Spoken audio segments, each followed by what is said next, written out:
welcome, Javed. First of all, what is your reaction to this arrest? How big of a surprise is it? It was not surprising. The military and the government was badly after him.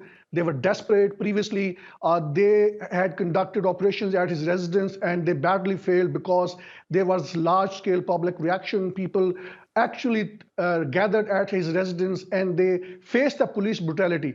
But this time around, I think the government and the military played a trick, and he was arrested right from within the jurisdiction of Islamabad High Court, which is obviously illegal act, and the Chief Justice of High Court has taken a legal action. He is saying, how could he have been arrested from the very jurisdiction of the court? Though there were charges of corruption against him, that's a long story. I mean, there have been more than 140 legal cases pending against former Prime Minister Imran Khan, which he says are politically motivated. But now we have to see in what manner there is going to be reaction. Public reaction is expected to be huge, and there could be possible unrest in coming hours, in coming days. At this point of time, it is hard to predict what is going to happen, but some of the roads of Islamabad have been blocked, and there are credible reports that many of the members of the opposition parties have also been arrested to prevent large-scale unrest. But this is a very developing story. We have to see a bigger picture. Former Prime Minister Imran Khan was under an assassination attempt back in November last year, and he had blamed the military, and more particularly the very senior official of the ISI, and he has been saying that he's been masterminding his arrest. And he had also said in the past that if he is arrested, he could possibly be poisoned, is slow poisoned. He may die within a matter of days and weeks because of those medicines. These have been his apprehensions. And I think as we speak, there have been many gatherings from across the countries, but so far I have not heard that there is a blockage of any major highway outside Islamabad. I mean, it's remarkable to think that he could be arrested basically on the steps of a court where he's already facing charges of corruption. This will only play, won't it, into the narrative that he himself was saying. He posted a video just earlier on in the day saying that there are attempts afoot to stop me from mobilizing my support, to stop me from campaigning. Doesn't this just support the argument that he's giving when they could have just let justice play out? I think in a very broader picture, in giving you a bigger picture in Pakistan's politics, as a matter of fact, the dismissal of Imran Khan's government last year, it backfired. The military faced a very tough time.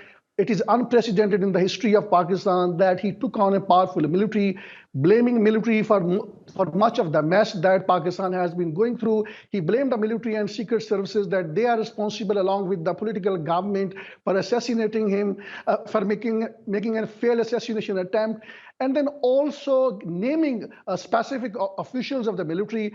That is unprecedented, because once military removes somebody directly or indirectly, the chances of his return to power are very minimum. But in case of Imran Khan, it has backfired. Undoubtedly, he has become the most popular leader in Pakistan. All surveys, public opinion surveys indicates, all the by-elections indicates, since he is the most likely to win the elections, that is why the political government, backed by the military, they are not ready to hold the general elections. He dissolved 2 provincial assemblies where his party was governing. It was an attempt to pressurize the government to hold general elections. The government is obviously violating the constitution of Pakistan, and they are not holding the general elections. Supreme Court has taken legal action against the government. Supreme Court has passed an order to the government and the election commission to hold elections. They are not holding the election because they know once there are elections, Imran Khan's party would win. And I think in a broader picture, I would say that I think there's also great regional politics which is involved in the arrest of Imran Khan, because apparently Imran Khan has mended his relation with the Americans. Previously, he blamed the Americans that they were involved in hatching conspiracy against him in league with the outgoing military chief, General Qamar Javed Bajwa. But lately, he said the plan was hatched by the military chief himself, and it was presented to the Americans. And the Americans do want Pakistan to allow them to have a military bases inside the country to carry out attacks in neighboring Afghanistan. I think that was the reason the Americans were not happy, but now it seems there's a change of heart in Washington and they are willing to work with Imran Khan. Nonetheless, there is also a bigger issue, and that issue is that the current army chief and the top other officials, from more particularly from country's premier intelligence agency, ISI, they have been at the heart of the allegation. Imran Khan says that the current army chief, General Asim, he considers him as his enemy. I think that speaks volume of what is going on in Pakistan. It is a... Javed, I apologise to interrupt you. I just want to come back to something you said earlier, because you said, I think it's an important point. You said, it was the politicians that got rid of Imran Khan with that no confidence vote. It wasn't the people. You say he's still perhaps the most popular politician in the country. Just how likely is it that his supporters, if they are so significant in number, they're going to actually do something about this? How likely is it they will be protest or take further action?